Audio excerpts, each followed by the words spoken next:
The hunger clawing at her belly was a familiar demon, but Olivia Zimmerman refused to let it claim her dignity as she crouched behind the Silver Dollar Saloon in St. Elmo, Colorado, in the autumn of 1881.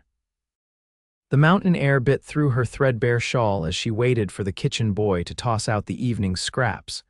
Once a schoolteacher back east, now she was just another desperate soul in a mining town that had already begun its slow descent from boom to bust. "Miss, you're back again." The voice wasn't accusatory, just matter of fact. Olivia straightened up quickly, her cheeks burning with shame as she turned to face the man who had spoken. He sat astride a dappled gray horse, his broad shoulders silhouetted against the setting sun. The brim of his Stetson cast shadows across features that looked carved from the surrounding mountains themselves, weathered but strong. "I don't mean any harm," she said, lifting her chin despite the humiliation, "just waiting for whatever they don't want." The cowboy dismounted in one fluid motion.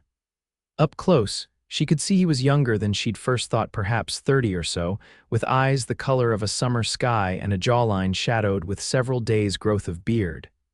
"Name's Roscoe Quinn," he said, removing his hat. "Own the Silverhorn Ranch about 10 miles west of here." "Olivia Zimmerman," she replied, the old habits of propriety surfacing despite her circumstances. Roscoe studied her for a long moment. His gaze wasn't lecherous like so many men who frequented the saloon, but thoughtful, assessing. "Miss Zimmerman, forgive my bluntness, but a lady like yourself shouldn't be begging for scraps," she bristled. "I'm not begging, waiting then," he corrected himself. "Either way, I've got a proposition that might interest you." Olivia tensed. She'd heard propositions before, usually whispered by men with whiskey on their breath and wandering hands. Reading her expression, Roscoe quickly added, "Not that kind of proposition, madam. I need someone to cook and keep house at my ranch." The previous housekeeper left to marry her sweetheart in Denver. It's honest work with a room of your own and 3 square meals a day. The offer seemed too good to be true, which made Olivia immediately suspicious. Why would you offer such a position to a stranger you found behind a saloon? Roscoe Quinn's mouth quirked up at one corner. "Because you hold yourself like someone who's seen better days but hasn't forgotten them, and because Mrs. Holloway at the general store mentioned a well-spoken Eastern lady had been inquiring about teaching positions." "There weren't any," Olivia said softly, "not for someone without references." "Well, my ranch hands could use some education too, I reckon. Most of them can barely sign their names." He replaced his hat. "The job's yours if you want it. I'm heading back at first light tomorrow." Olivia's mind raced. What choice did she really have? Her small cache of coins would barely last another week at the boarding house. "I accept," she said finally, "on one condition." Roscoe raised an eyebrow. "I want to be treated with respect." "I'm not," she swallowed hard, "I'm not the kind of woman who's available for additional duties." His expression remained unchanged, but something like approval flickered in his eyes. "Miss Zimmerman, I'm offering you a job as my housekeeper, nothing more. You'll be treated with the same respect I'd show my own sister." "Then I'll be ready at dawn," Olivia said, extending her hand in a businesslike gesture. Roscoe's large, calloused hand enveloped hers briefly. "Dawn it is. Meet me at the livery stable." He turned to go, then paused. "In the meantime, why don't you come around to the front of this establishment? I was about to have supper, and I always find myself ordering more than I can eat." Pride warred with hunger in Olivia's chest. The latter won. "Thank you, Mr. Quinn. That would be appreciated." As she followed Roscoe around to the front of the saloon, Olivia felt the stares of the regulars. A woman with her background didn't typically dine with men in such places, but circumstances had a way of reshaping propriety. Tonight, she would eat a real meal, and tomorrow, she would begin a new chapter. Whether it would be better or worse remained to be seen, but at least it would be different from scavenging for survival in a town that had already forgotten her.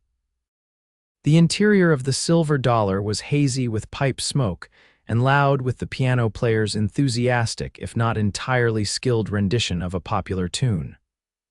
Roscoe led her to a corner table, nodding to acquaintances but not stopping to chat. He pulled out a chair for her, a gesture that felt like a relic from her past life. "Order whatever you like," he said as they settled. Olivia scanned the simple menu chalked on a board behind the bar. Her stomach growled at the mere thought of a hot meal, but she forced herself to choose modestly. "The stew, please." Roscoe ordered the same, plus cornbread and coffee. As they waited, Olivia fought the urge to devour the bread basket that arrived first. She broke off small pieces, eating with deliberate slowness, though each bite was a small revelation. "How long have you been in St. Elmo?"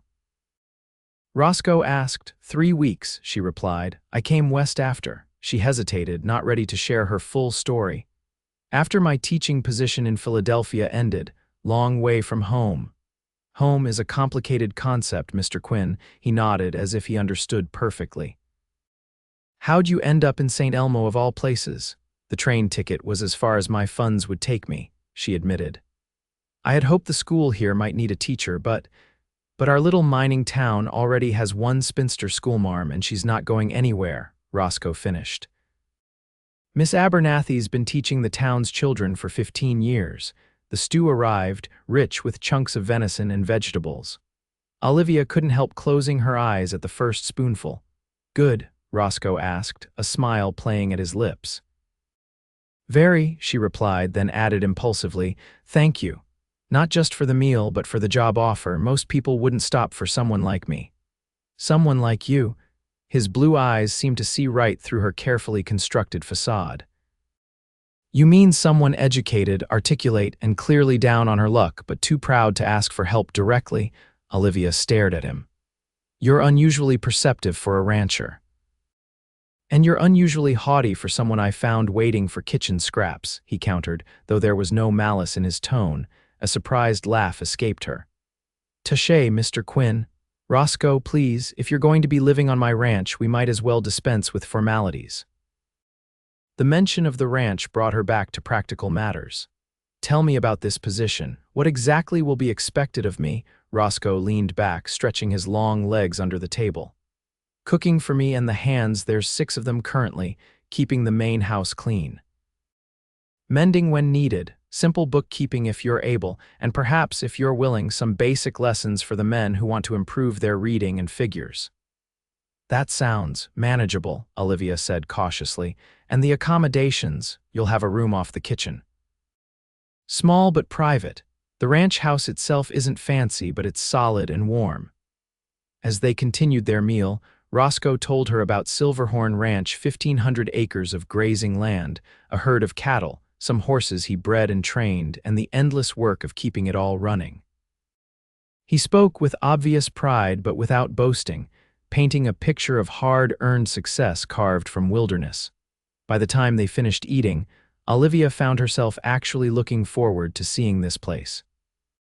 The alternative, continuing to scrape by in St. Elmo until her resources and resolve were completely depleted, held no appeal. "Get whatever you need for tomorrow," Roscoe said as he paid for their meal. "It's a few hours' ride to the ranch. I don't have much," she admitted. He nodded, unsurprised. "We'll see about getting you proper things once you're settled. Mrs. Holloway can put together a package next time I'm in town." Outside, the mountain night had descended completely, stars brilliant in the clear sky. The temperature had dropped significantly, and Olivia couldn't suppress a shiver. "Need an escort to your lodgings?" Roscoe offered. She shook her head. "The boarding house is just down the street. I'll be fine." "Then I'll see you at dawn. Don't be late, we've got a busy day ahead." As Olivia watched him stride toward the livery where he presumably had a room for the night, she wondered if she was making a terrible mistake. Roscoe Quinn seemed decent enough, but she had been fooled by appearances before. Still, what choice did she have? Pride couldn't fill an empty stomach or keep out the coming winter cold. With a determined lift of her chin, she turned toward the shabby boarding house. Tomorrow would bring whatever it would bring. Tonight, at least, she would sleep with a full belly. The eastern sky was barely beginning to lighten when Olivia arrived at the livery stable the next morning. She carried everything she owned in a single carpet bag, 2 dresses besides the one she wore, undergarments, a nightgown, a hairbrush, and the small Bible that had belonged to her mother. The rest of her possessions had been sold, piece by piece, during her journey west. Roscoe was already there, saddling a tall chestnut mare alongside his gray. He glanced up as she approached, his expression unreadable in the pre-dawn light. "You're punctual. Good." He finished tightening a cinch. "Ever ridden before?" "A little," Olivia said. "Though it's been some time." "This is Penny," he said, patting the chestnut's neck. "She's steady as they come. She'll take good care of you." The livery owner emerged from the back, yawning. "Morning, Quinn. Got everything you need?" "Just about," Roscoe replied, handing over some coins. "Thanks for the boarding, Jasper." Olivia stood awkwardly, unsure what to do with her bag until Roscoe took it from her and secured it behind her saddle. "Let me help you up," he said, interlocking his fingers to create a step for her. Despite her long skirts, Olivia managed to mount with reasonable grace, though she felt immediately precarious atop the large animal. Roscoe adjusted her stirrups without comment, then swung easily onto his own horse. "Ready?" he asked. "No," she thought, "I'm not ready at all. I'm riding off into the wilderness with a man I barely know, to a place I've never seen, for a job I'm not entirely sure I can do." "Ready," she said aloud. They rode out of St. Elmo just as the sun crested the eastern mountains, painting the valley in gold. The town was still mostly quiet, though smoke had begun to curl from chimneys, and a few early risers nodded to them as they passed. Once beyond the town limits, the trail narrowed, winding through pine forest and around rocky outcroppings. Olivia found herself relaxing somewhat as Penny proved to be as gentle as promised, following Roscoe's gray without requiring much guidance. "The mountains are beautiful," she ventured after they had ridden in silence for some time. "They are," Roscoe agreed. "Different from your Philadelphia, I imagine. Very different," she said. "Though I grew up in rural Massachusetts, not Philadelphia itself, my father was the village doctor. He passed when I was 16, pneumonia." The old grief surfaced briefly, then receded. "Mother followed 2 years later." "I'm sorry," Roscoe said simply. "It was a long time ago. 10 years, though sometimes it felt like yesterday. What about you? Are you from Colorado originally?" He shook his head. "Texas. Came north with a cattle drive when I was 18 and never went back.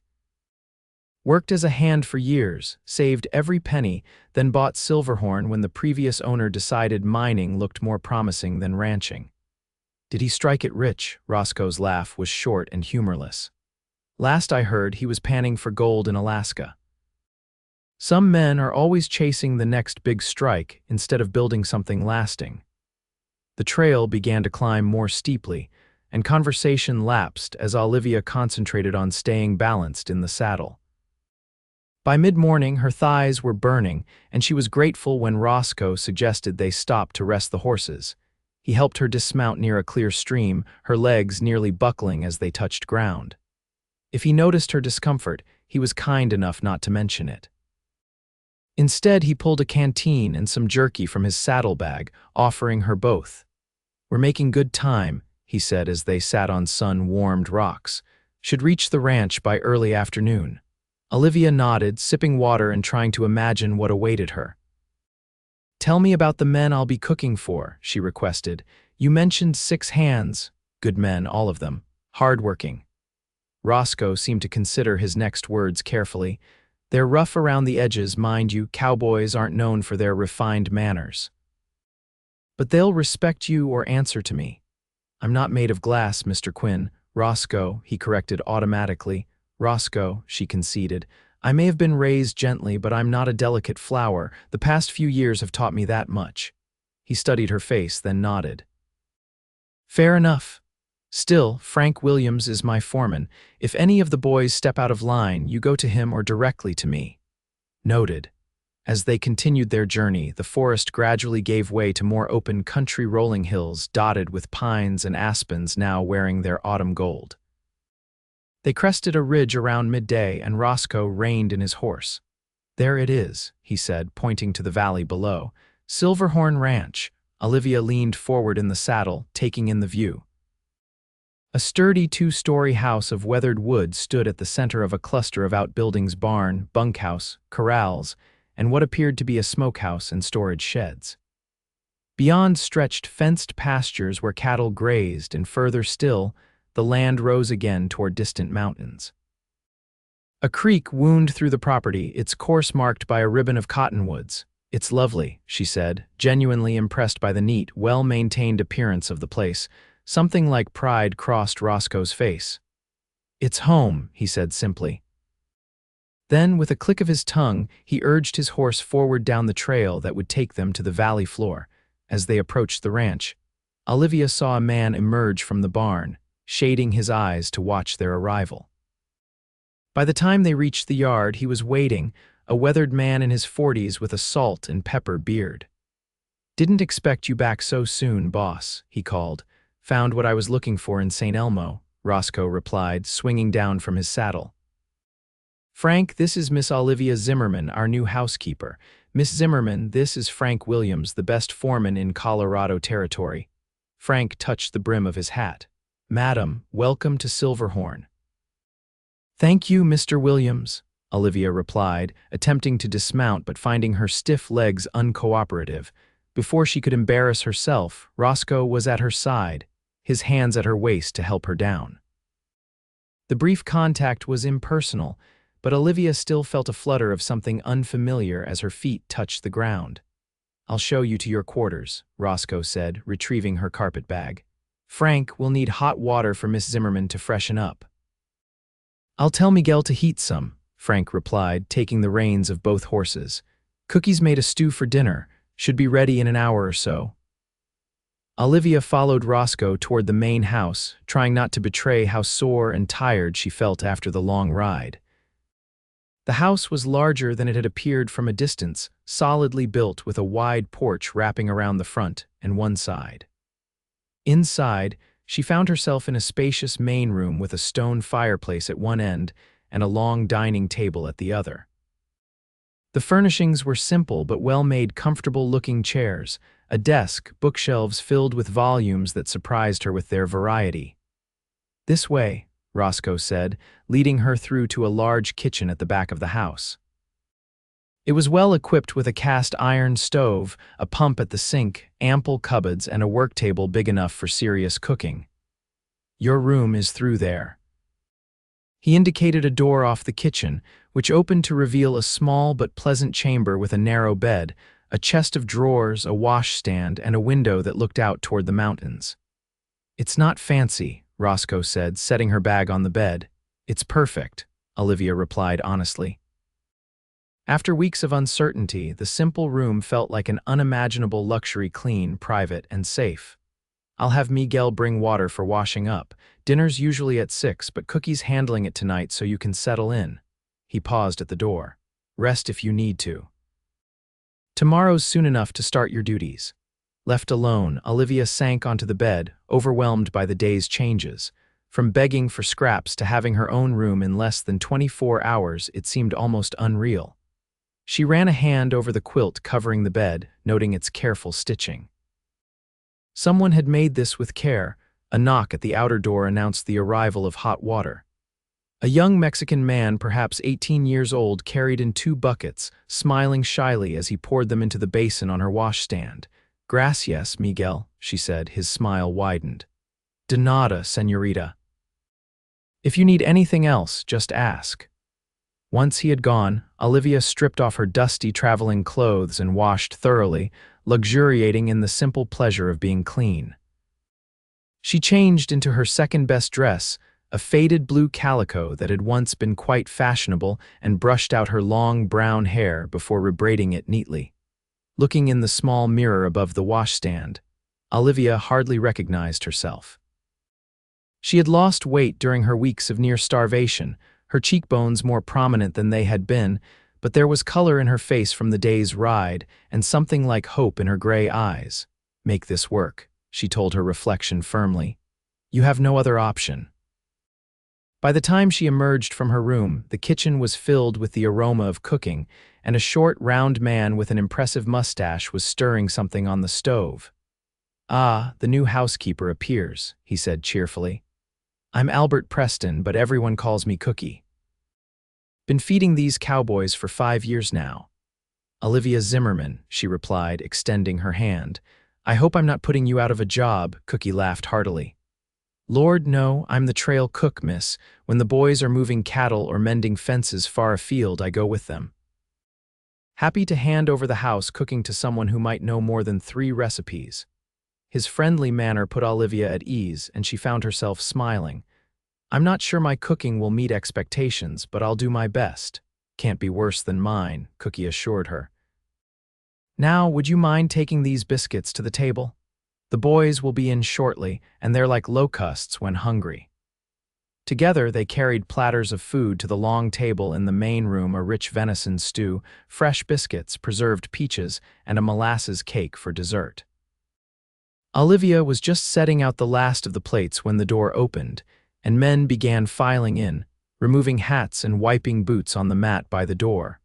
Roscoe entered last, freshly shaven and wearing a clean shirt. He introduced each of the hands to Olivia besides Frank and Miguel. There was Caleb Johnson, a lanky youth with a mop of blonde hair, Thomas Malone, a powerfully built man with a booming laugh, Daniel Peterson, quiet and serious, and Josiah Benton, who spoke with a distinctive southern drawl. To Olivia's surprise, the men were uniformly polite, each offering a respectful madam as they took their seats. Their manners at the table were rougher, reaching for food with eager hands, talking with mouths full but no worse than she might have expected.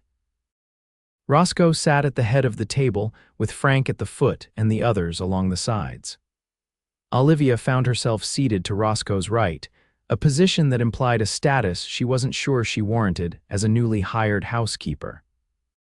Miss Zimmerman's come to us from back east, Roscoe explained as they ate. She was a teacher there, so mind your language and your manners. A real teacher? Miguel asked, eyes wide. Could you teach me better English, Miss Zimmerman? I'd be happy to, Olivia replied, touched by his eagerness. Might take you up on that offer myself, Caleb added. Never did get much schooling. The conversation flowed easily, the men discussing the day's work, plans for moving some cattle to winter pasture, and a mare that was due to foal soon. Olivia listened, gradually building a picture of how the ranch operated and where her role would fit in. After dinner, the hands thanked Cookie for the meal and filed out to the bunkhouse, leaving Olivia alone with Roscoe. You should get some rest, he said. First day on a ranch can be overwhelming. It's been eye-opening, she admitted. But in a good way, your men seem very decent. They are, he stood, collecting his hat from a peg by the door. I'll be out for a while, need to check on that mare Caleb mentioned. Sleep well, Miss Zimmerman. As Olivia prepared for bed in her small room, she could hear the distant sounds of the ranch settling for the night, men's voices from the bunkhouse, the occasional whinny of a horse, the lonely call of a coyote from the hills. It was a far cry from the noises of St. Elmo, or before that, Philadelphia, but she found it oddly comforting. For the first time in months, Olivia felt something like security as she slipped between clean sheets. She had a roof over her head, food in her belly, and honest work to do. If she sometimes thought of Roscoe Quinn's startlingly blue eyes or the solid strength of his hands at her waist, well, that was just gratitude, surely. Nothing more. Dawn came early on the ranch, and Olivia was awakened by the sounds of activity in the kitchen. Dressing quickly, she emerged to find Cookie already at work preparing breakfast. Morning, Miss Zimmerman, he greeted her cheerfully. Thought I'd give you one more day before turning over the kitchen. Got flapjacks and bacon going. Please call me Olivia, she said, tying on an apron she found hanging by the door. And let me help. I need to learn your routine. Cookie gave her a quick overview as they worked side by side. Breakfast at sunrise, dinner at noon, supper at 6, with the men sometimes taking lunch in the field during busy seasons. The pantry was well stocked with staples, and there was a root cellar below the house with preserved vegetables and fruits. Fresh meat came from the ranch's own cattle and occasional hunting, while butter, milk, and eggs were provided by 2 cows and a chicken coop tended by Miguel as part of his duties. Boss makes supply runs to St. Elmo every couple of weeks, Cookie explained. Just make a list of what you need. By the time the Cowboys arrived for breakfast, Olivia felt more oriented to her new workplace. She helped serve the meal, Noting what each man seemed to prefer, Frank took his coffee black but liked plenty of sugar on his flapjacks, while Josiah ate sparingly but drank cup after cup of strong tea instead of coffee. Roscoe was the last to arrive, looking as though he hadn't slept much. "Mare foaled during the night," he announced. "Healthy colt, both doing fine." There was a murmur of approval around the table. Olivia placed a cup of coffee in front of him, earning a surprised glance. "Cookie says you take it with just a touch of cream," she explained. "That's right, thank you." His voice was gruff but not unkind. After breakfast, as the men headed out for the day's work, Roscoe lingered. "I'd like to show you around the ranch when you're done here," he said. "You should know the layout if you're going to be living and working here." "I'd appreciate that," Olivia replied, already gathering dishes. An hour later, with the kitchen clean and a stew simmering for dinner, she joined Roscoe outside. He had saddled Penny for her along with his gray Storm. "Thought we'd ride the boundary," he explained. "Give you a sense of the place." The morning was crisp but sunny, perfect for riding.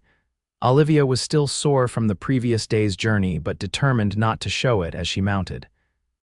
Roscoe pointed out features of the ranch as they rode the best grazing lands: the creek that never ran dry even in drought, the line cabin used during roundup, the meadow where wildflowers bloomed in spectacular profusion each spring. "It's much larger than I realized," Olivia commented as they paused atop a rise overlooking the property. 1,500 acres, Roscoe said. "Not the biggest spread in Colorado, but it's good land, self-sufficient in most ways. How long have you owned it?" 7 years. He gazed out over the valley, his expression softening. "Bought it when it was barely more than a shack and a few hundred scraggly cattle. Took a lot of work to build it into something worthwhile." "You've accomplished a great deal," Olivia observed. "You should be proud." He glanced at her, something unreadable in his eyes. "What about you, Miss Zimmerman? What were you running from in Philadelphia?" The question caught her off guard. "What makes you think I was running from something?" Most people who end up begging for scraps behind a saloon have a story. Olivia studied the reins in her hands, debating how much to reveal. "I was engaged," she said finally, "to the headmaster of the school where I taught. It seemed advantageous at the time.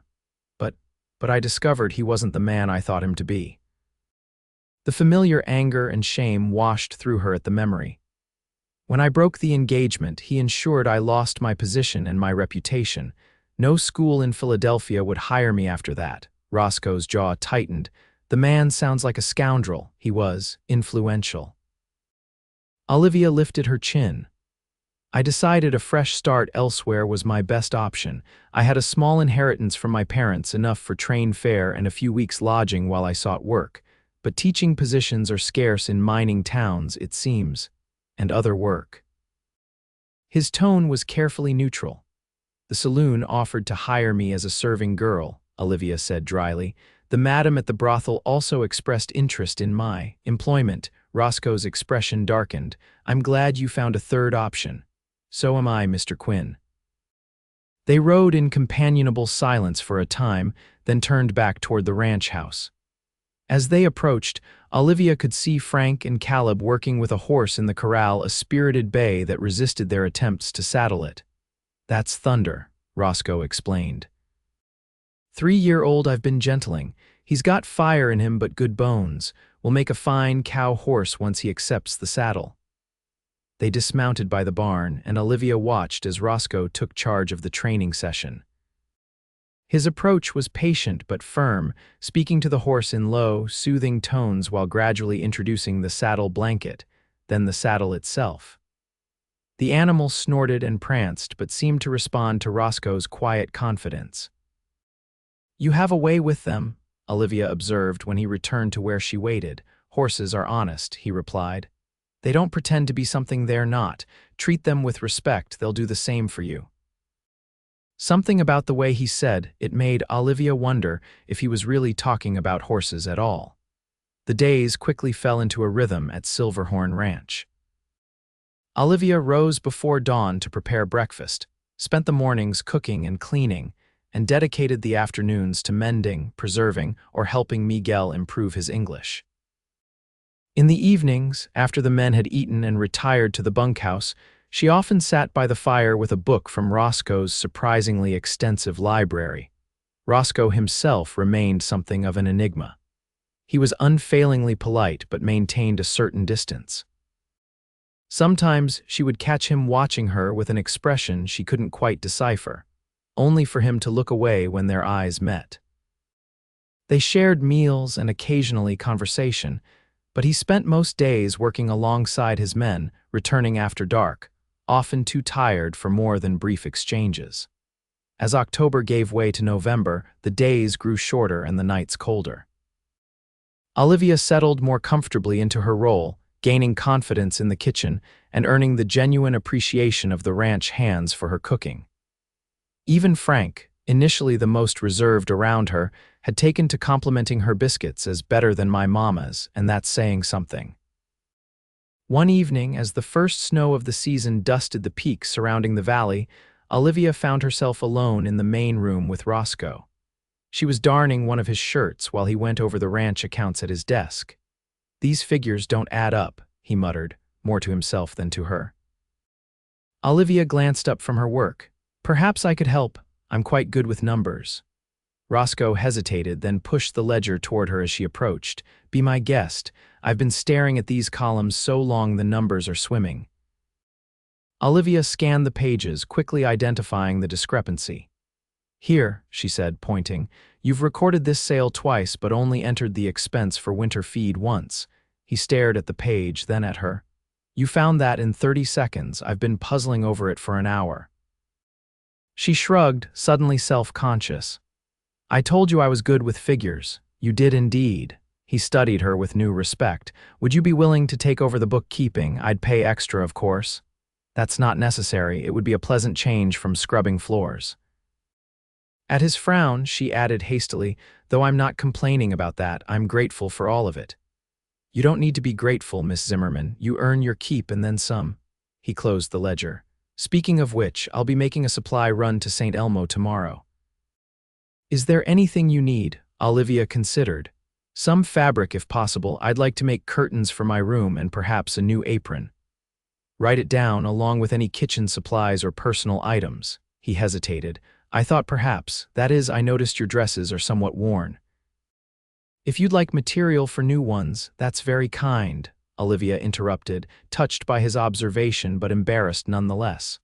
"Perhaps some calico if it's not too dear." "Consider it an advance on your wages," Roscoe said firmly. "You've more than earned it." Later, in the privacy of her room, Olivia found herself thinking about the moment, the unexpected kindness, the way his eyes had lingered on her. It stirred feelings she had thought safely buried after her disastrous engagement, dangerous feelings that had no place in her current circumstances. "Don't be foolish," she told herself sternly. "He's your employer, nothing more." But that night she dreamed of blue eyes and gentle hands and woke feeling both confused and strangely hopeful. Roscoe returned from town late the next day, his packhorse laden with supplies. Among them was a package wrapped in brown paper that he handed to Olivia with an almost shy manner. "Mrs. Holloway helped select these," he said. "I hope they're suitable." Inside, Olivia found not only the calico she had requested but several yards of finer fabrics, a soft wool in deep green, a pretty floral print, and a length of crisp white cotton for underthings. There were also threads, buttons, and even a pattern book for the latest fashion. "This is too much," she protested, running her fingers over the beautiful wool. "I can't accept. You can and you will," Roscoe said firmly. "Consider it a bonus for taking on the bookkeeping. Besides, winter's coming. You'll need warmer clothes."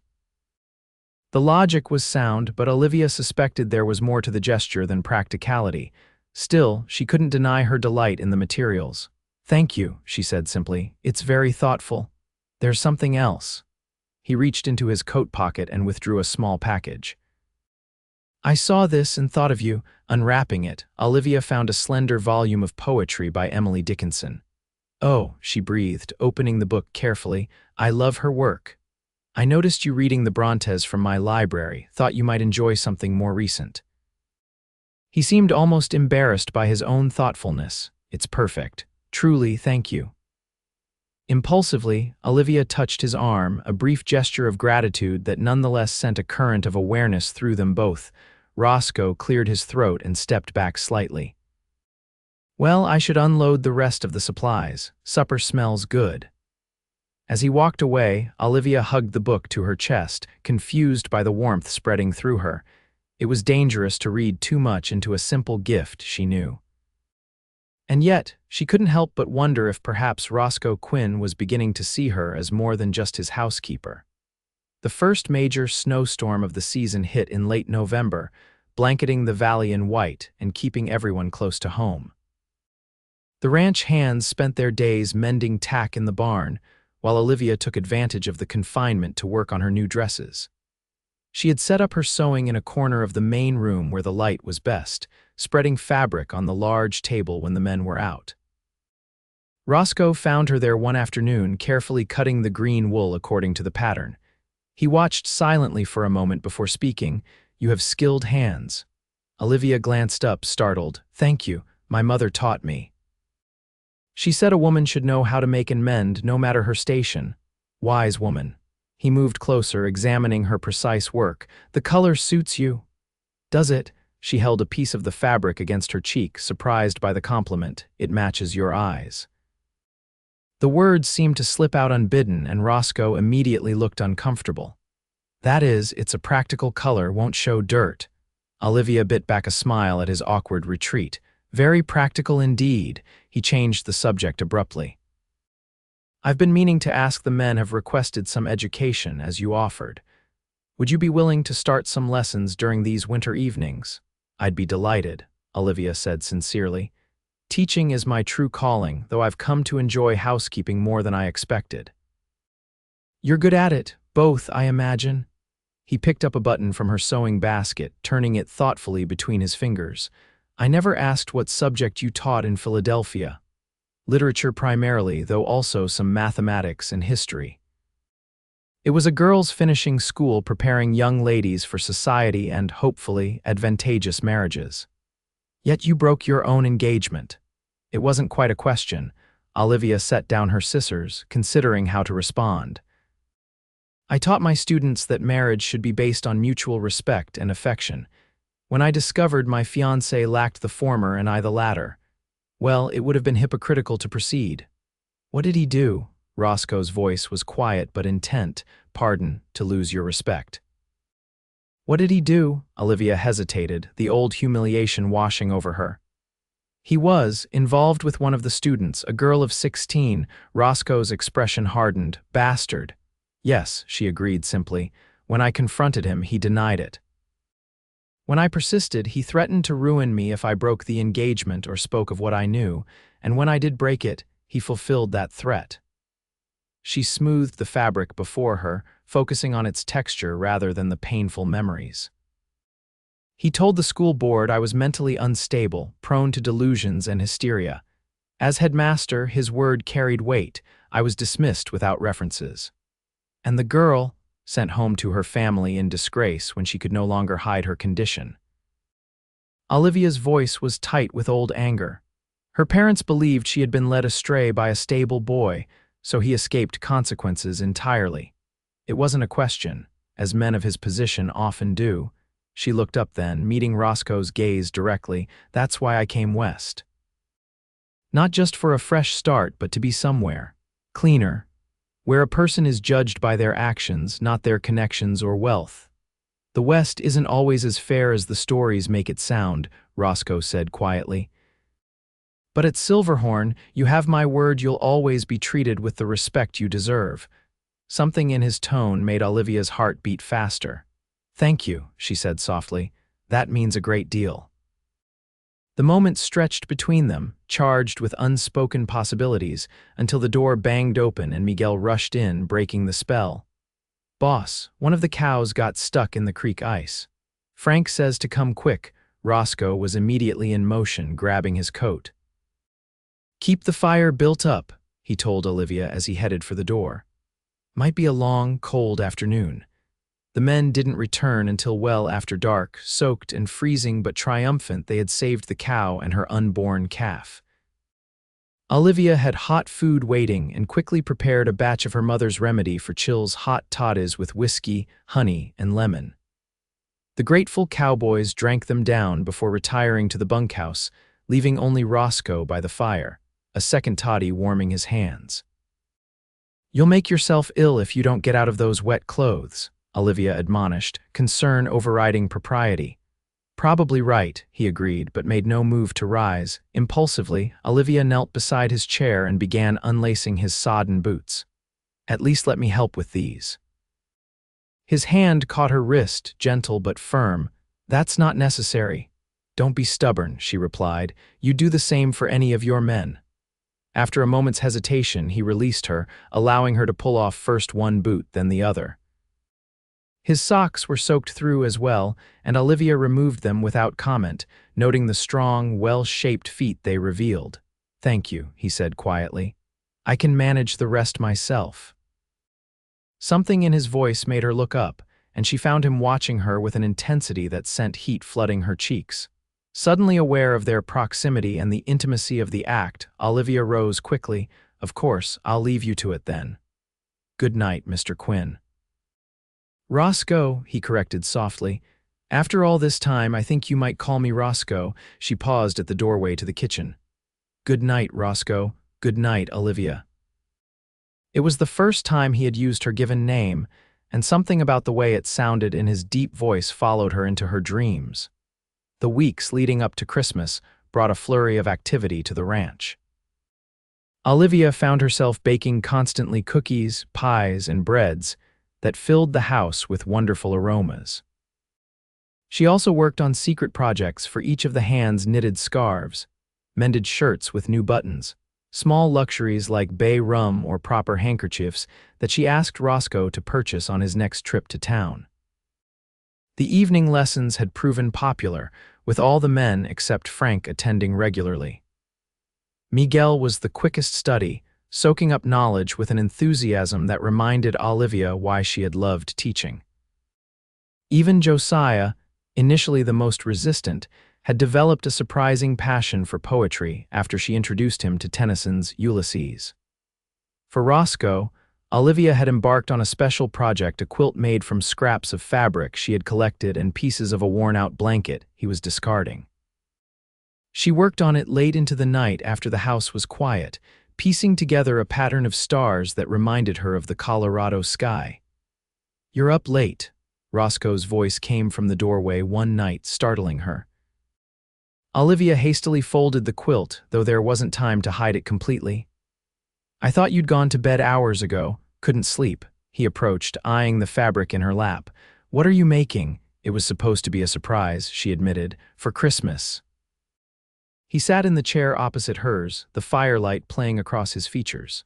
"For me," Olivia nodded, suddenly shy. "It's not fancy work, but it should be warm. No one's made me a gift like that since my mother died." His voice was rough with emotion. "I don't know what to say." "You don't need to say anything. It's just a small token of appreciation for everything you've done for me." Roscoe's gaze was steady on her face. "Is that all it is? Appreciation?" The question hung in the air between them, laden with meaning. Olivia's heart raced as she considered her response. She could retreat into safe ambiguity or acknowledge the growing feelings she could no longer deny to herself. "No," she said finally, her voice barely above a whisper. "It's not just appreciation." He leaned forward slightly. "What is it then? I think you know. I'd like to hear you say it." Olivia took a deep breath. "I've grown to care for you, Roscoe, more than is probably wise given our situation. Our situation," a hint of a smile played at his lips. "You mean the fact that I'm your employer?" "Yes." "What if that changed?" She blinked in confusion. "You're dismissing me." "No, Olivia." He reached across and took her hand in his thumb tracing gentle circles on her palm. "What if I asked you to stay at Silverhorn not as my housekeeper, but as my wife?" The question was so unexpected that for a moment Olivia couldn't respond. "Your wife," she finally managed. "But we've known each other barely 2 months. Long enough for me to know my own mind and heart," he replied steadily. "I've never met a woman like you, strong enough to face hardship without breaking, kind enough to teach Josiah poetry, brave enough to start over with nothing but your dignity intact. Roscoe, I'm not asking for an immediate answer, he continued. Take time to consider. But know this, my feelings for you are real and true. I believe we could build a good life together if you're willing. Olivia's mind whirled with conflicting emotions: joy, fear, hope, and the lingering caution born of past betrayal. I need time, she said honestly. My judgment in these matters hasn't always been sound. I understand. He lifted her hand to his lips, pressing a gentle kiss to her knuckles before releasing her. When you're ready, I'll be here. After he had gone, Olivia sat for a long time by the dying fire, her thoughts in turmoil. She had come to Silverhorn desperate and with few options, grateful merely to have work and shelter. Now, barely 2 months later, the ranch's owner was offering her marriage, a commitment she had sworn never to rush into again. Yet Roscoe Quinn was nothing like Edwin Blackwell, her former fiancé. Where Edwin had been smooth and polished, Roscoe was straightforward and honest. Where Edwin had demanded deference, Roscoe showed respect. And where Edwin's eyes had held calculation, Roscoe's held genuine warmth when they looked at her. Still, the memory of how thoroughly she had been deceived before made caution seem the wisest course. Marriage was not a step to be taken lightly, especially in a place like Colorado where divorce was difficult and a woman's options limited if things went wrong. As she finally retired to bed, Olivia resolved to take the time Roscoe had offered. She would observe him closely in the coming days, testing her feelings against reality rather than romantic notions. Christmas arrived with a fresh blanket of snow and festivities that surprised Olivia with their warmth and good cheer. The Hands had decorated the main room with pine boughs and red ribbons, and someone Olivia suspected Miguel had crafted a small nativity scene from carved wood. The day began with a special breakfast of cinnamon rolls and ham, followed by the exchange of gifts. The men were touchingly grateful for their presents, each thanking Olivia with genuine appreciation. In return, they presented her with a collective gift, a beautiful wooden sewing box made by Thomas, who apparently had skills as a carpenter. It's wonderful, she exclaimed, examining the dovetailed corners and smooth finish. Thank you all. Beats using that old basket with the broken handle, Frank said gruffly. A lady should have proper tools for her work. From Roscoe, Olivia received a small package containing a pair of fine leather gloves lined with rabbit fur and a silver brooch in the shape of a star. To keep you warm, he said simply, and to remind you of home wherever that may be. The thought he had put into the gifts touched her deeply. In return, she presented him with the completed quilt, now carefully bound and finished. The pattern of stars seemed to glow in the morning light as he unfolded it. It's beautiful, he said, running a hand over the intricate stitching. The finest gift I've ever received. The rest of the day passed in a blur of food, laughter, and music. Josiah produced a fiddle after dinner, and even Frank was persuaded to sing a few songs in a surprisingly melodious baritone. Through it all, Olivia was aware of Roscoe's presence, the way his eyes sought hers across the room, the careful distance he maintained even as his gaze conveyed his feelings. That night, after the celebrations had wound down and the Hands retreated to the bunkhouse, Roscoe invited Olivia to join him on the porch despite the cold. Look, he said, pointing upward as they stood wrapped in warm coats. Christmas stars. The Colorado sky was breathtaking, impossibly clear, and scattered with more stars than Olivia had ever seen, even after months at the ranch. It never ceases to amaze me, she said softly, how vast it is. Makes a person feel small, Roscoe agreed, but not in a bad way, more like part of something bigger. They stood in companionable silence, their breath forming clouds in the frosty air. After a while, Roscoe spoke again, his voice thoughtful. I never thought I'd have all this, you know, the ranch, good men working for me, the possibility of a family. Olivia glanced at him. You've accomplished a great deal. Not alone. It takes more than one person to build something worthwhile. He turned to face her fully. That's what I want you to understand, Olivia. I'm not looking for a housekeeper or even just a wife. I'm looking for a partner. Someone to share in what I'm building here to make it better than I could alone. The sincerity in his voice was unmistakable, and Olivia felt something shift within her, a wall of caution beginning to crumble. I think I'd like that, she said quietly, to build something with you. Hope kindled in his eyes. Does that mean it means I'm getting closer to an answer? She amended gently. But I'm not quite ready yet, he nodded, accepting this without protest. Fair enough, I've waited this long for the right woman. I can wait a bit longer for her to be sure. As they returned inside, Roscoe paused at the door to his room. Merry Christmas, Olivia. Merry Christmas, Roscoe. The new year brought harsh weather to the valley blizzards that confined everyone to the main buildings for days at a time and required constant vigilance to ensure the livestock survived.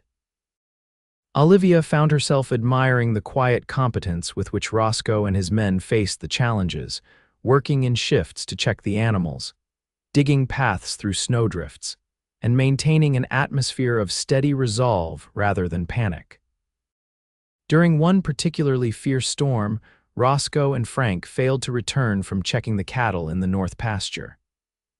As darkness fell and the wind howled around the ranch house, Olivia found herself pacing anxiously by the window, straining to see through the curtain of white.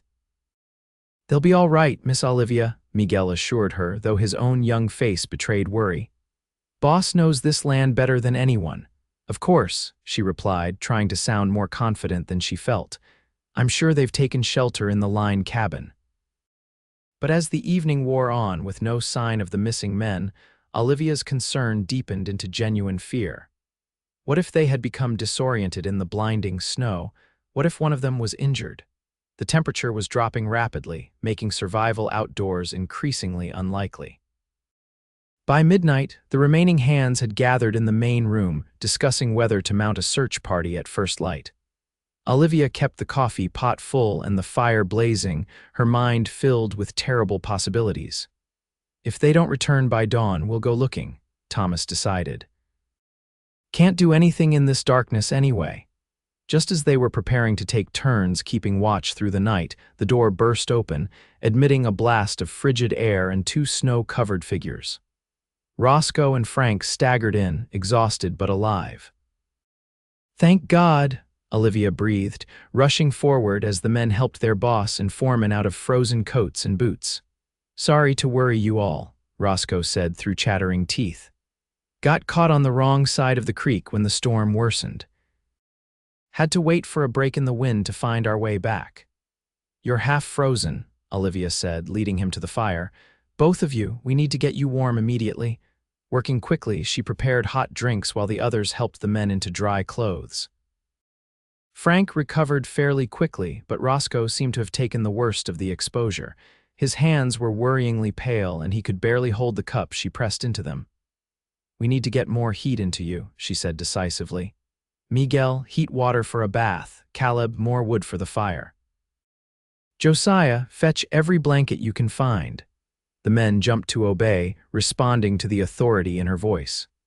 Once Frank had been settled in the bunkhouse under Thomas's watchful eye, Olivia turned her full attention to Roscoe.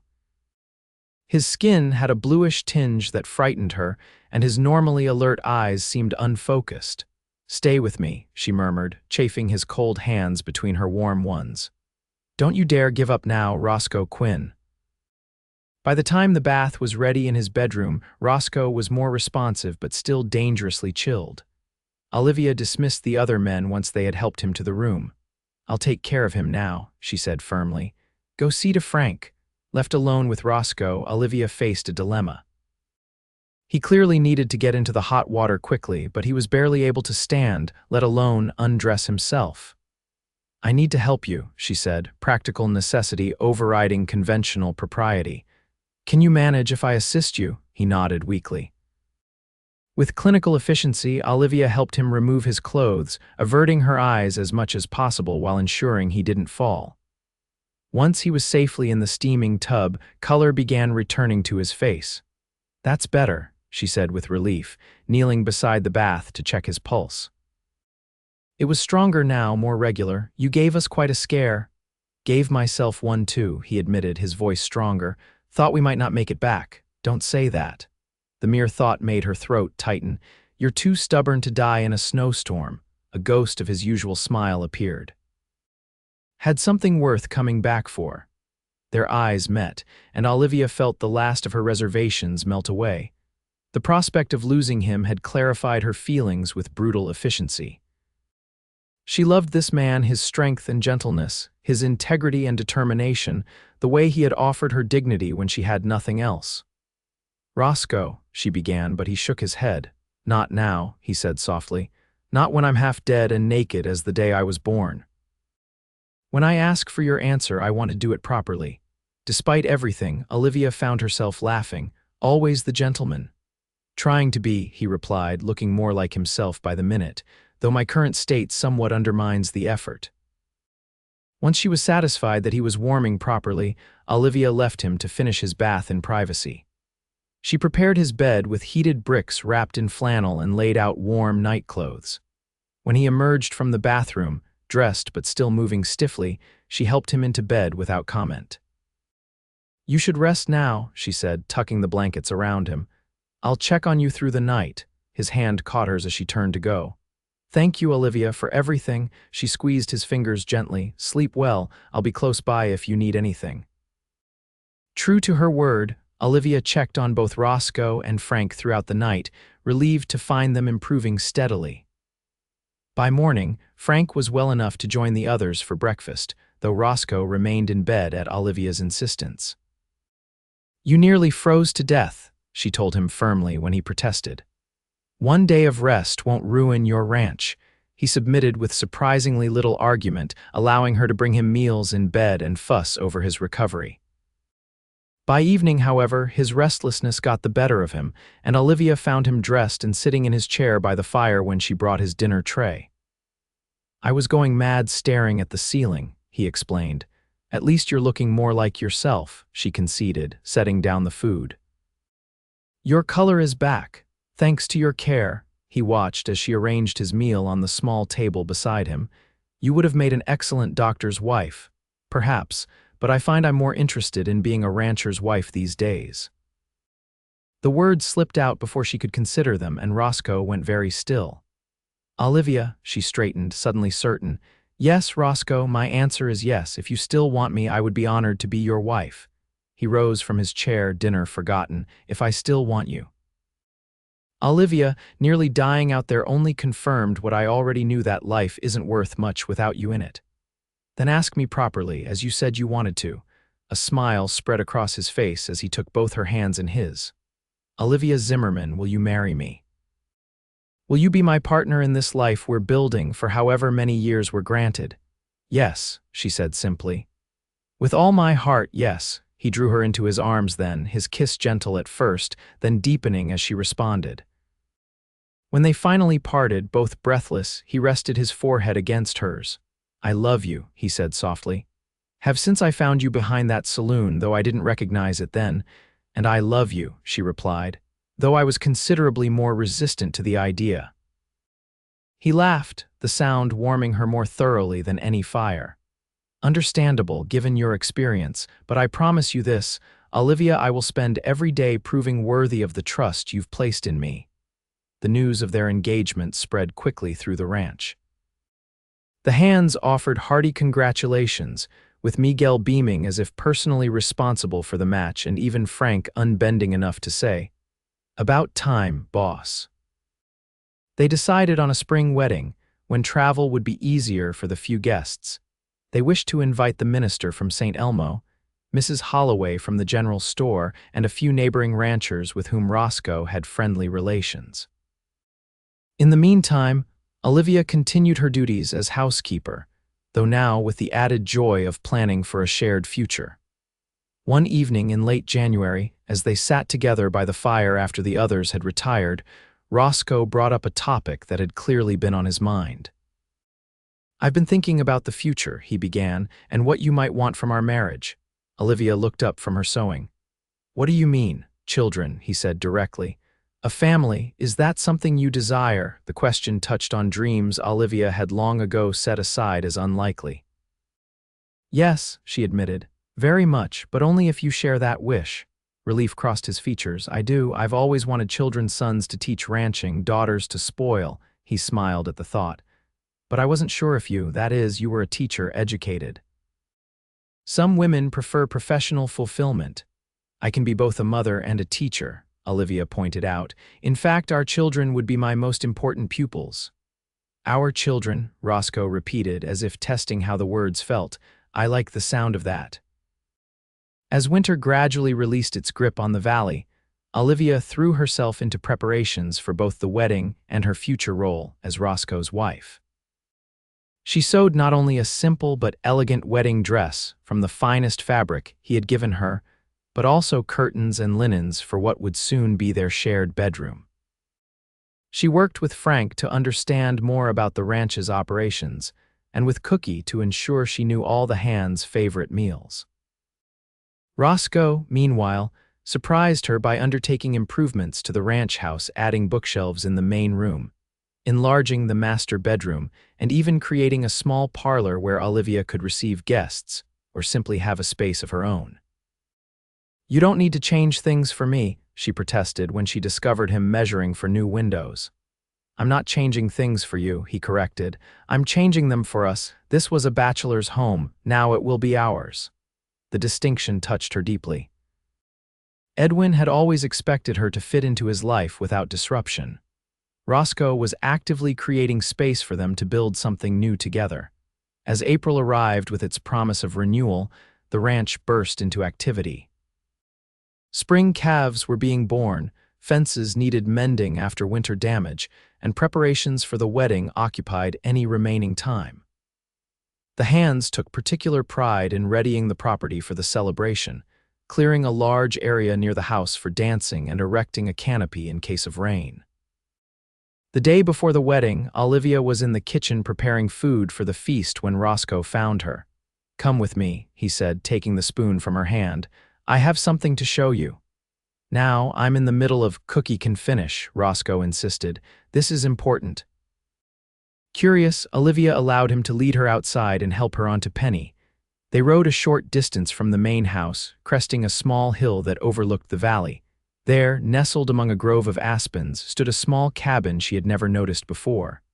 What is this? She asked as they dismounted. My first home on Silverhorn, Roscoe explained, leading her toward the structure. I lived here for 2 years while building the main house. It's been used for storage since then, but I've been working on it these past months. He opened the door to reveal a charming interior, a single room with a stone fireplace, simple but well-made furniture, and windows that caught the afternoon light. Bookshelves lined one wall while a desk sat beneath the largest window. I thought you might like a place of your own, Roscoe said, watching her reaction. For teaching or writing or simply having quiet time, the main house can get busy and everyone needs a retreat sometimes. Olivia walked slowly around the cabin, touching the polished surface of the desk, noting the comfortable chair by the fire, the braided rug on the plank floor. You did all this for me, for you, he confirmed. A wedding gift. Do you like it? Like it? She turned to him, eyes shining. Roscoe, it's perfect. No one has ever given me something so thoughtful. He crossed to her then, taking her hands in his. I want you to be happy here, Olivia, not just content or comfortable, but truly happy. I want you to find fulfillment in our life together, just as I have found mine in you. I already am happy, she said softly, happier than I ever thought possible after Philadelphia. The next day dawned clear and mild, as if nature itself approved of the union. Olivia dressed with Miguel's mother's help, the older woman having arrived the previous day to assist with the wedding preparations. The green wool dress, her first creation from Roscoe's gift, had been adapted into a wedding gown with the addition of lace at the collar and cuffs and tiny pearl buttons down the front. You look beautiful, señorita, Maria said, arranging wildflowers in Olivia's hair. The boss will not be able to speak when he sees you. That would be a first, Olivia laughed, though her own nerves were making her hands tremble slightly. Roscoe always knows what to say. The ceremony itself was simple but meaningful, held on the porch of the ranch house with the valley spread out before them. The minister spoke of partnership and devotion, of building a life founded on mutual respect and love. When it came time for their vows, Roscoe's strong voice carried clearly to all assembled. I, Roscoe James Quinn, take you, Olivia Grace Zimmerman, to be my lawful wedded wife. I promise to cherish and respect you, to stand beside you in good times and bad, to build our home and family with patience and dedication, and to love you faithfully all the days of my life. Olivia's own voice was steadier than she had expected as she repeated similar promises. The simple gold band Roscoe placed on her finger had been his mother's. He had told her earlier a connection to a past she would never know but whose legacy she would help continue. By the authority vested in me, I now pronounce you husband and wife, the minister declared. Mr. Quinn, you may kiss your bride. Roscoe's kiss was gentle but filled with promise, and the small gathering erupted in cheers. As they turned to face their friends as husband and wife, Olivia felt a profound sense of rightness. From the depths of despair behind a saloon to this moment of joy, it was a journey she could scarcely have imagined. The celebration continued well into the night, with music and dancing, abundant food, and flowing drink. Olivia found herself passed from partner to partner as each of the hands claimed a dance with the new Mrs. Quinn. Though her favorite moments were in Roscoe's arms, moving together to the fiddle's sweet melody. As the evening wound down and guests began to depart, Roscoe found her sitting on the porch steps, watching the stars emerge. Tired, he asked, settling beside her. A little, she admitted, but happy, so very happy. He took her hand, his thumb brushing over her wedding ring. No regrets about marrying a rough Colorado rancher instead of an Eastern gentleman, not a single one, she assured him. Though I don't think you're nearly as rough as you pretend to be, Mr. Quinn. I've seen your bookshelf, remember? He laughed, the sound warm in the evening air. You found me out, Mrs. Quinn. I'm merely a humble man trying to impress his educated wife. Well, consider me impressed. She leaned her head against his shoulder, both by your library and by everything else you've built here. We'll build the rest together, he said, his arm coming around her shoulders. Starting tonight. The implications of his words sent a flutter of nervous anticipation through her. Though they had shared kisses and embraces during their engagement, both had agreed to wait for the wedding night for greater intimacy. Reading her thoughts, Roscoe pressed a kiss to her temple. Only what you're comfortable with, Olivia, always. His consideration touched her deeply. I'm not afraid, she said honestly. Not with you. Later, in the privacy of what was now their bedroom, Olivia discovered the truth of those words. Roscoe's tenderness and patience made their first night together a beautiful beginning rather than something to be endured, as some of her married friends had implied. Their union was a natural extension of the trust and love that had grown between them, and Olivia found herself wondering why she had ever been apprehensive. What are you thinking? Roscoe asked much later as they lay tangled in sheets in each other's arms. That I'm very lucky, she replied drowsily, to have found you, or rather, to have been found by you. His arms tightened around her. I'm the lucky one. I went to town for supplies and came home with a treasure beyond price. Spring flowed into summer, and Olivia settled into her role as Roscoe's wife with a joy that surprised even her.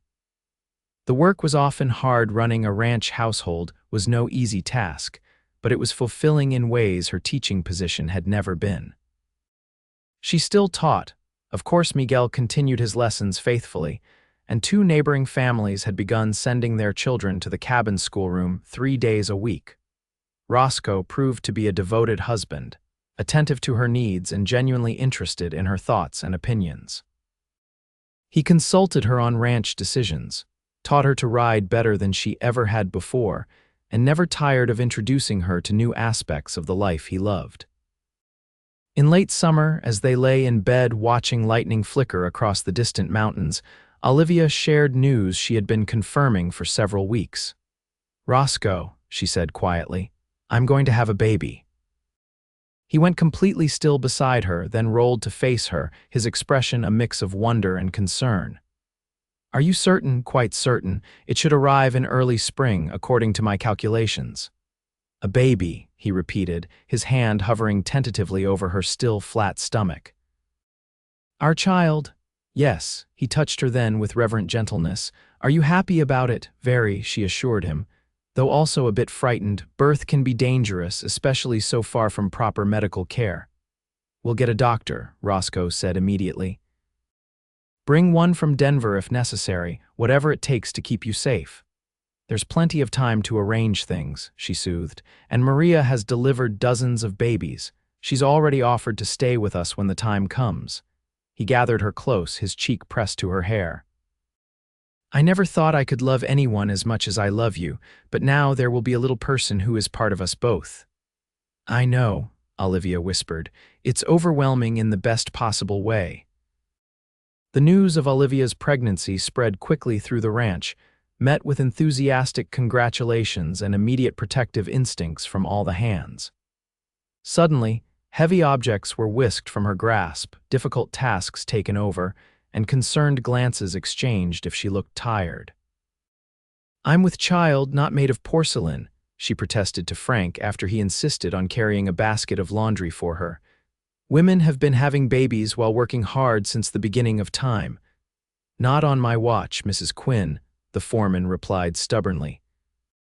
Boss would have our hides if we let anything happen to you or that little one. As her body changed with the advancing pregnancy, Olivia found herself reflecting often on the strange path that had brought her to this point. Had she not been desperate enough to wait for scraps behind a saloon, had Roscoe not happened by at that precise moment, had she let pride prevent her from accepting his offer, any small change might have led to a completely different outcome. You're thinking too hard, Roscoe observed one evening as they sat on the porch, watching the sunset paint the valley in gold and crimson. I can practically hear the wheels turning. Olivia smiled, her hand resting on the gentle swell of her stomach. Just contemplating how life can change so completely in the space of a year. For the better, I hope, beyond anything I could have imagined. She turned to look at him directly. Do you know what today is? He frowned slightly, clearly mentally reviewing important dates. Not our anniversary. Your birthday's in April. It's exactly 1 year since you found me behind the Silver Dollar Saloon, she said softly. 1 year since you offered me a job instead of charity. Understanding dawned in his eyes. Is that why Cookie made your favorite pie today? I thought it was just because you mentioned a craving. He remembered without prompting, said it was worth celebrating. Roscoe took her hand, his expression growing serious. It is worth celebrating. Every day since then has been a gift, Olivia, one I never take for granted. Nor I, she assured him. Especially now with the baby coming, sometimes I can hardly believe how much my life has changed. For the better, infinitely better. She leaned against him as the first stars appeared in the darkening sky. I never thought I could be this happy, this content. He wrapped his arm around her, his hand coming to rest protectively over hers on her belly. This is only the beginning, he promised. We have a lifetime ahead of us. As autumn painted the aspens gold and the first snows dusted the highest peaks, Olivia found herself nesting, preparing the small room adjacent to theirs as a nursery, sewing tiny garments, and recording her thoughts in a journal she intended to share with her child someday. The ranch hands contributed in their own ways. Thomas crafted a beautiful cradle from aspen wood. Josiah carved a set of wooden animals as toys, and even Frank unbent enough to present her with a small handmade quilt, explaining gruffly that his mother had taught him to sew when he was just a pup. By Christmas, Olivia was visibly pregnant, her slender frame now softly rounded. The holiday was celebrated with the same warmth as the previous year, but with an added sense of anticipation for the new life that would join them in the spring. Next Christmas, there will be little feet pattering around, Roscoe observed as they lay in bed on Christmas night, his hand gently caressing her belly. Hard to imagine, not so hard for me, Olivia laughed. I'm the one being kicked from the inside. As if on cue, the baby moved vigorously and Roscoe's eyes widened as he felt it. That never ceases to amaze me, a whole person in there just waiting to meet us. I think he or she is impatient, Olivia said. Takes after their father, me. Impatient, Roscoe feigned offense. "I'll have you know I waited very patiently for you to accept my proposal." "True," she conceded. "Though you did propose after knowing me only 2 months." "When you know," he said simply, drawing her closer.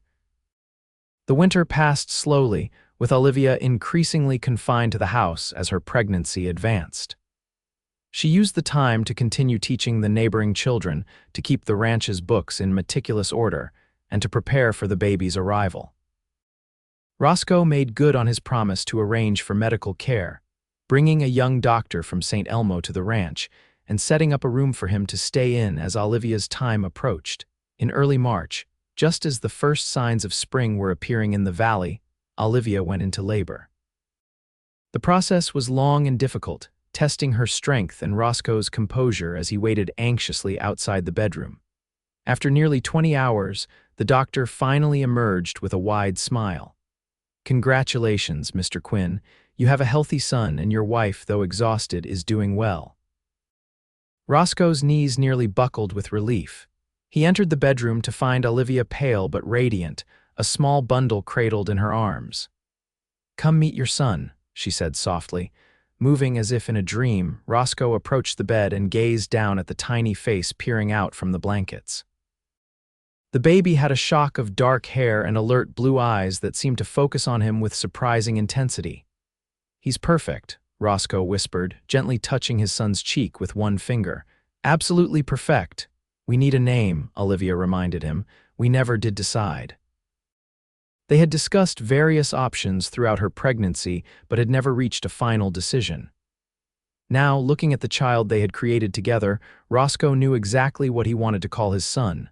"James," he said, "after my father, James Thomas Quinn." "James," Olivia repeated, trying out the name. "I like it, strong but not pretentious, a good name for a Colorado rancher's son." "Or whatever he chooses to become," Roscoe amended. "Teacher, doctor, even a poet if he's so inclined." Olivia smiled, touched by his openness. "Well, James Thomas Quinn, you have a world of possibilities ahead of you, and two parents who will love you no matter what path you choose." The news of James's birth spread quickly, bringing visitors from neighboring ranches and even a few from St. Elmo, including Mrs. Holloway, who arrived with gifts and advice in equal measure. The ranch hands were particularly enthralled with the new arrival, each taking turns holding the baby with a tenderness that belied their rough exteriors. "He's got your eyes, boss," Frank observed, "but the missus's chin, I think." "And her brains, hopefully," Roscoe replied with a grin. As spring advanced into summer, James thrived, growing rapidly and developing a sunny disposition that charmed everyone he encountered. Olivia found motherhood both more challenging and more rewarding than she had anticipated, each day bringing new discoveries and deeper love. Roscoe proved to be a devoted father, spending every spare moment with his son and often carrying him around the ranch in a sling Olivia had fashioned, proudly showing him everything from newborn calves to the distant mountains. "He's too young to remember any of this," Olivia pointed out one evening as Roscoe held James up to see the sunset. "Maybe," he conceded, "but I'll remember showing him, and someday he'll be old enough to appreciate it all." On the first anniversary of their wedding, Roscoe surprised Olivia with a special dinner after James had been put to bed. He had sent the hands into town for the evening, leaving them alone in the house, and had even cooked the meal himself, a simple but delicious affair of venison steaks, roasted potatoes, and apple pie. "This is wonderful," Olivia said as they sat at the table, which Roscoe had set with their best dishes and adorned with wildflowers. "You've gone to so much trouble." "Nothing's too much trouble for you," he replied, raising his glass in a toast. "To my wife, the strongest, kindest, most remarkable woman I've ever known. This year with you has been the best of my life." "And mine," Olivia said softly, "though I still sometimes wonder if it's all a dream that I'll wake up back in Philadelphia or worse, behind that saloon." "Not a dream," Roscoe assured her, reaching across to take her hand. "Just a different life than you planned. Better, I hope. Infinitely better," she agreed, "though perhaps more filled with cow manure than I ever anticipated." He laughed, the sound she had come to love so deeply filling the room. The glamorous life of a rancher's wife. I wouldn't trade it for all the drawing rooms in Philadelphia. After dinner, they sat together on the porch swing, watching the stars emerge as they had so many nights before. James slept peacefully inside, occasionally audible through the open window as he sighed or shifted in his cradle. "I have something for you," Roscoe said, withdrawing a small package from his pocket. A proper anniversary gift. Inside was a delicate silver locket on a fine chain. When Olivia opened it, she found a tiny photograph of James on one side and Roscoe on the other. "Oh, Roscoe," she breathed. "It's beautiful." "Had it made in Denver," he explained as he fastened it around her neck. "Sent the photographs with Frank when he went to buy those new bulls last month." "I love it." She touched the locket where it rested against her skin. "And I love you, Roscoe Quinn, more today than on the day we married, which I wouldn't have thought possible." "That's how it should be," he said, drawing her close, "growing stronger every day like a tree putting down roots." As they sat together in the gathering darkness, Olivia reflected on the strange path that had brought her to this moment of perfect contentment. From desperation behind a saloon to sitting on the porch of her own home, her child sleeping safely inside, her husband's arm warm and strong around her shoulders. It was a journey she could never have predicted but would forever be grateful for. "What are you thinking about?" Roscoe asked, noticing her contemplative mood. "About endings and beginnings," she replied, "and how sometimes what seems like the end of everything can actually be the start of something wonderful." He nodded, understanding as he always did. Like a woman begging for scraps finding a home instead. "Exactly like that." She rested her head against his shoulder. "Thank you for stopping that day, Roscoe. Thank you for seeing something in me worth saving." "I didn't save you, Olivia. You saved yourself by being brave enough to accept a different path." He pressed a kiss to her hair. "But I'm grateful every day that our paths crossed." Above them, the Colorado stars shone with impossible brilliance, witnesses to a love that had begun in the most unlikely of circumstances, but had grown into something strong and enduring, like the mountains surrounding the valley they called home, like the ranch they had built together, like the future stretching out before them, rich with possibility.